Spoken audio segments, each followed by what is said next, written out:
დღეს კვირაა და რუბრიკა ფრაგმენტების დროა, თუმცა ამჯერად სიუჟეტის შესახებ ბევრს არ ვისაუბრებთ, უბრალოდ გეტყვით, რომ ჩვენს ობიექტივში ამჯერად მუჰაჯირების შთამომავალი ქალები მოხვდნენ. დიასახლისები, რომლებიც თაობებს ქართულ კერძებსა და ტრადიციებს უნახავენ. გაიგებთ ასევე, როგორ არჩევდნენ ეთნიკური ქართველების სასიძოსა და სარწლოს მათ თანამემამულეებში.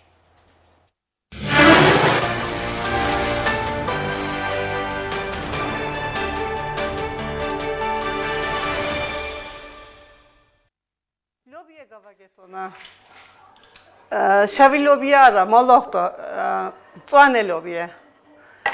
თხილი დავდევი, კინზი, პირპილაი, ნიორი დავდევი, ცოტა წყალი დავდვანა და აგი ერთად ბილანდრი გავაგეთონა.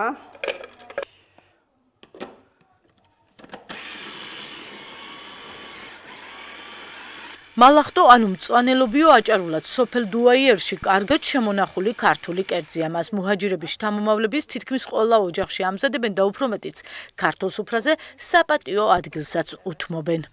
ჩემი დედა სკორზლებზე, იგინზე საჭმელებს აკეთავდა.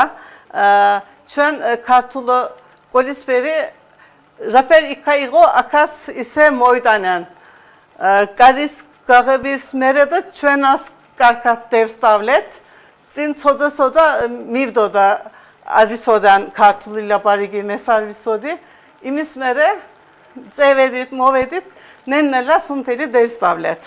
აგინი სულ ჩვენი სახლში აკეთებენ. სახლის საჭმელები არის. ქართულა კოლტინ სოფრაზე გვაქვს. აგი სოფელი სულ ქართული არის. ფასაში ბრევლი ორცი, ფასაში ბრევლი ქართული არის. აკასუნ თელი ქობილეთიდან მოსული არიან. ქობილეთის ნახვარი იქა დარჩენილა, ნახვალი ორჩი მოსულა.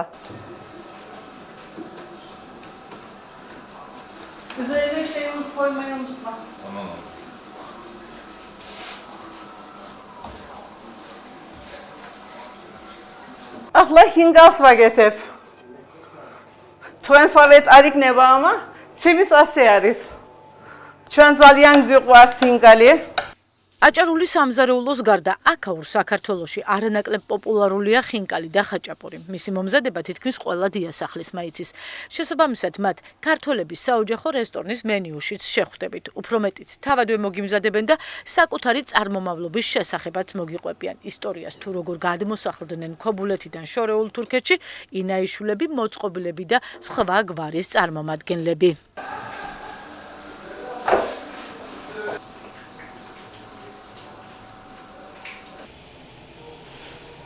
მე ინაიშვილი ვარ. ჩემი დედა მოსყობილი არის. დედაის დედა მელის გვარი გუნდზები მოასახლე იგი. ბრევლი კათამიზნები არიან. ბრევლი იგი არიან. სხვა ბრევლი გვარი არის. მაგრამ უფრო ქობულეთია. ქობილეთი, აქაურობა ქობილეთი არის სუნთელი. ჩემი მამაის სოფელი არის აქაურობა. ისტანბულს ვიღავი, ფასაში ცხოვრობდი. აქა 10 წელია სოფელში მოვედით, აქაურობა ავაშანეთ. აგინი სახლის საჭმელია. ეს რაფერი ბორანოა, კვერცხი? კვერცხი, მაწონი. მაწონი? მაწონი და იგი ხული. სიმინდის. ჩვენ არ ვიცოდით მაგას. მომავალ ჩვენი ხეფსი რა არის სასუ? დილის საუზმე, საუზმე. მშობლიური კერძებისა და ტრადიციების შენარჩუნებას უცხო მიწაზე ქართული გენის გადარჩენითაც ცდილობდნენ. აქამდეც ვიცოდით, რომ მუჰაჯირები ძირითადად მაინც ისევ ქართველებზე ქორწინდებოდნენ. თურმე დღემდე ასე ხდება დუაიერსა და კაბახტახს შორის. იცოდით, რომ ამ სოფლებში ახალდაბადებულ გოგოს მამა სახით მეზობელი სოფლისკენ მიაბრუნებს იმ იმედით, რომ სამომავლოდ გოგო თავის ბედს სწორედ ამ სოფელში დაბადებულ ქართველ ბიჭს დაუკავშირებს. ჩემი დედაის მამა ამ სოფლიდანა ჩემი მამაი კაბახტალია. ერთი გოგო ბანამ დაიბადა. დუაიერის კაცები ბანაი ხელში ასწევენ თურმენს. კაბახტაის თან ასტე შემოაბრუნებენ მისი ბედენი. მისი ბედი. ჰა. იქეთ კაბახტაინა მიცხრა ზე alsın ratkımaya. Ha, akit. Kabaktaşı vinsa rumen, doğa yerse rumen vinsa deybedebe, gogo ikneba, ratsa misi surati, kabaktaşı şey bruneben rumen, ikorevik ay ratsaydan, iyi gogo geit kos kabaktaşı. Mihti? Çemi deda isteikna turment. Çemi deda akorya, mamayda kabaktalıya ilk movda.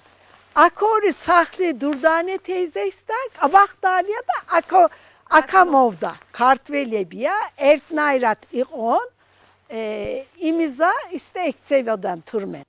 ალბათ დამეთანხმებით, რომ მერიემის დედის ისტორია სახალისოსთან ერთად საინტერესოა. ისტორიკოსების თქმით, ქართული ტრადიციები და კულტურა მუჰაჯირების შთამომავლებში სწორედ ამ და სხვა წესების დახმარებით გადარჩა. საქართველოს საზღვრიდან შორს გადასახლებულ ქართველებს სამშობლოსთან მხოლოდ მანძილი კი არა, დროც აშორებდათ. ამიტომ მკვლევარების შეფასებით, ეროვნული იდენტობის შესანარჩუნებლად მათი ნებისმიერი მცდელობა განსაკუთრებით დასაფასებელია. ქართველთა დიდი ნაწილი თურქეთში ცხოვრობს თავის ისტორიულ მიწა-წყალზე, მაგრამ ასევე თურქეთის სხვადასხვა რეგიონებში საუკუნეების მიღმა გადმოსახლებული მუჰაჯირები და მათი მუჰაჯირთა შთამომავლები არიან. ამიტომაც განსხვავება გახლავთ ის, რომ ისინი უფრო მეტად მაინც საკუთარ ტერიტორიებზე ცხოვრობენ, მშობლიურ მიწა-წყალზე ცხოვრობენ, საკუთარ სამშობლოსთან აქვთ მათ ურთიერთობები, მაგრამ უფრო მეტად დიდი ყურადღება არის საჭირო თურქეთის რესპუბლიკის სხვადასხვა რეგიონებში ჩასახლებულ ცხოვრებ მუჰაჯირთა შთამომავლებისადმი. მათ თავიანთ სოფლებში შექმნეს პატარა მშობლიური გარემო, მშობლიური საქართველო, მშობლიური სამშობლო, თავიანთ ოჯახებში, თავიანთ უბნებში, თავიანთ ეზოკარმიდამოებში წარმოადგინეს თავიანთი სამშობლო და ის დიდი ნოსტალგია, რომელიც მათმა დიდმა წინაპრებმა წამოიღეს, ის დიდი სიყვარული დღემდე მოყვებათ. სამშობლოს სიყვარულთან ერთად მუჰაჯირებმა თაობებს შემოუნახეს ასევე ქართული სოფლები ორდუს პროვინციაში, სადაც მოსახლეობის 67%-ზე მეტი ეთნიკური ქართველია.